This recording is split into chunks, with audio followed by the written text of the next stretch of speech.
உங்கள் தந்திவன் தொலைக்காட்சியில் சாணக்கிய தந்திரம் தினமும் இரவு 8 மணிக்கு காண தவறாதீர்கள்.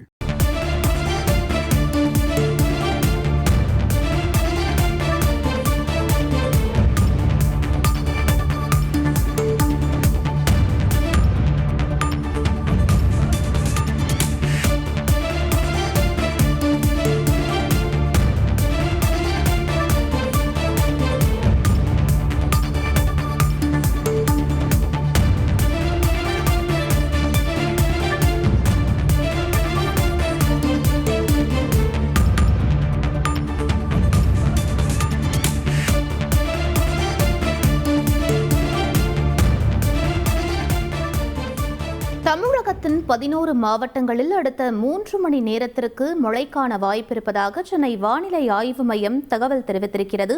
கூடுதல் விவரங்களை எமது செய்தியாளர் லோகநாதன் வழங்க கேட்கலாம். வணக்கம் லோகநாதன், குறிப்பாக எந்தெந்த மாவட்டங்களுக்கு மழைக்கான வாய்ப்புகள் இருக்கு, முழு விவரங்கள் என்ன பதிவு பண்ணுங்க.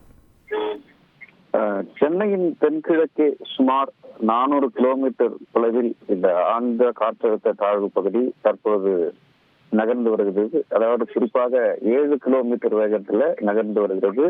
இது நாளை சரியாக பாண்டிச்சேரியிலிருந்து அதன் அருகே கறக்கக்கூடிய வாய்ப்பு இருப்பதாக சென்னை வானிலை ஆய்வு மையம் தகவல் தெரிவிக்கிறது.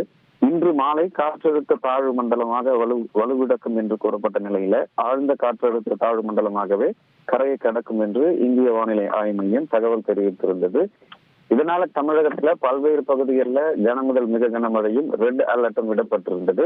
குறிப்பாக சொல்ல வேண்டும் என்றால் தற்பொழுது 11 மாவட்டங்களுக்கு மழை பெய்ய வாய்ப்பு இருப்பதாக சென்னை வானிலை ஆய்வு மையம் தகவல் தெரிவித்திருக்கிறது. குறிப்பாக சென்னை, திருவள்ளூர், காஞ்சிபுரம், செங்கல்பட்டு, ராணிப்பேட்டை, விழுப்புரம், கடலூர், மயிலாடுதுறை, நாகப்பட்டினம், திருவாரூர், தஞ்சாவூர் ஆகிய 11 மாவட்டங்களில் அடுத்த 3 மணி நேரத்திற்கு மழை பெய்ய வாய்ப்பிருப்பதாக சென்னை வானிலை ஆய்வு மையம் தகவல் தெரிவித்திருப்பதும் குறிப்பிடத்தக்கது. விவரங்களுக்கு நன்றி லோகநாதன். உங்கள் தந்திவன் தொலைக்காட்சியில் சாணக்கிய தந்திரம் தினமும் இரவு 8 மணிக்கு காண தவறாதீர்கள்.